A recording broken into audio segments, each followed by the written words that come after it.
Now I'm assembling the two 8-foot long drawers or trays that go in the end of the trailer. These get a little bit heavier. One of them gets filled up with some long clamps, and so I'm going to build them out of 3/4 inch sides and ends, and then a 1/2 inch on the bottom. The assembly technique I'm going to use on this one is I'm going to use wood screws and go through, countersink them in from the outside, and depend on glue to do most of the holding.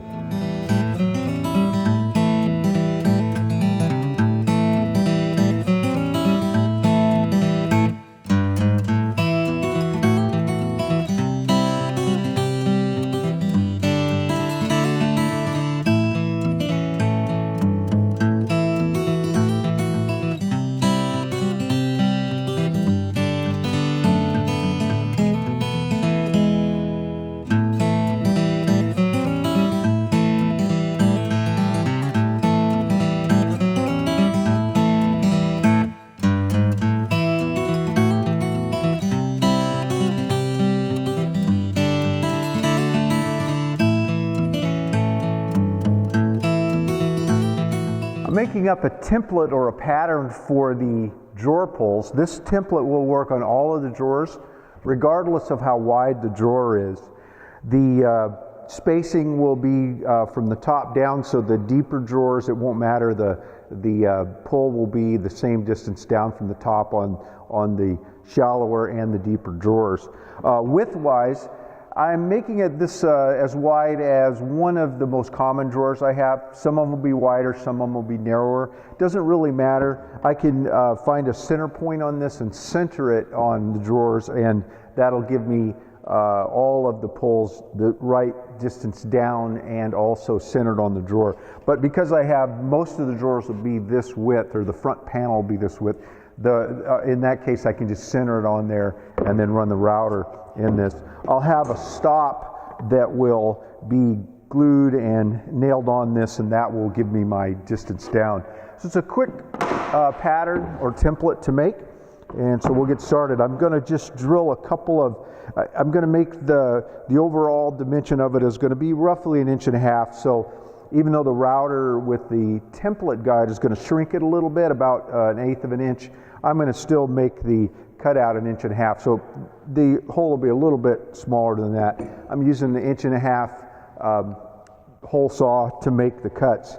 Now what I'm going to do is make these two holes and then connect them with the jigsaw. So I want those two holes to be very precisely placed down from the top. And a lot of times the way these hole saws are set up, the pilot bit sticks up a little bit, and to try to find that center point, you can do it, but sometimes it's easier to put a little starter hole that you can drop that tip right into.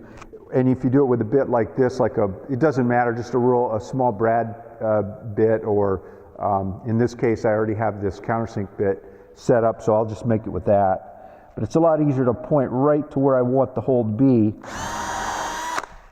and make that starter hole. And then to get a nice clean cutout on both sides, I'm not going to drill all the way through. I'm going to drill part of the way through until the pilot hole goes through, flip it over and finish the cut.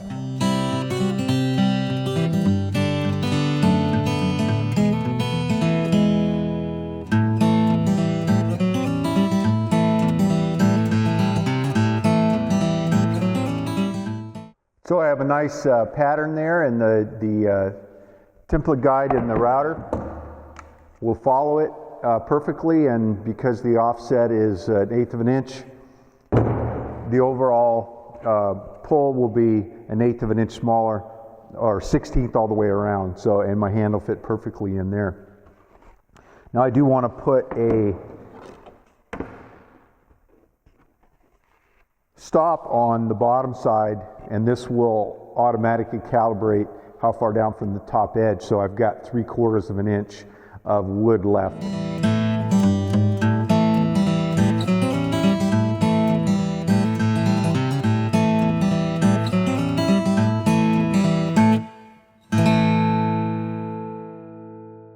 I have the drawers all assembled, and I have the handles cut, so now it's time to route them, sand them, get them cleaned up. One of the things I want to do is the base of the drawers make full contact with the cabinet, and so there's a lot of friction when I slide it in and out. And so I want to try a couple of things to see if they'll help. I'm going to put a bit of a hollow in the base of this. It doesn't have to be real precise. I just want to make it so the outside edges are bearing down and a little bit less in the middle. And I could do this with a sander.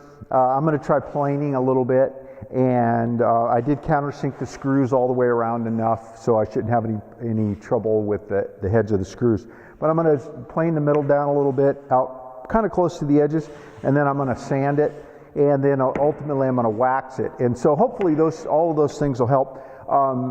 I had these exact drawers in the mobile wood shop, and they worked fine without these details. It's just sometimes really pulling on it. I think a little bit less friction may help.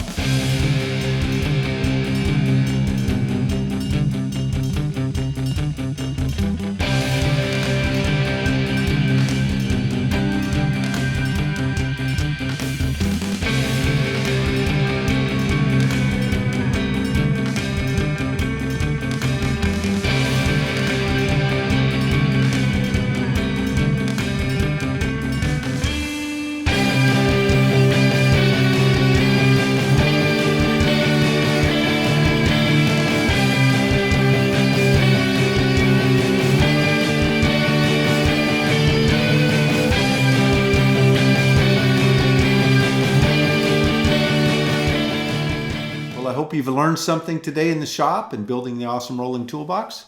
If you like these videos, please subscribe to the Paul Combs YouTube channel, and also pass it on to somebody else. Share it on your Facebook or Google Plus or in your forums, in your woodworker forums. If you'd like to build yourself one of the workbenches that you see me using in the shop, click here on this link right in the video. It'll take you to the Paul Combs website. Click on the link for the Paul Combs store. Choose the plan or package of plans you'd like, and within minutes, you'll receive an email. And be sure to check the bottom of that email, the very bottom. There's a link that'll take you to where to download the plans, and there's also a password. Thanks for taking the time to watch. Have a great day.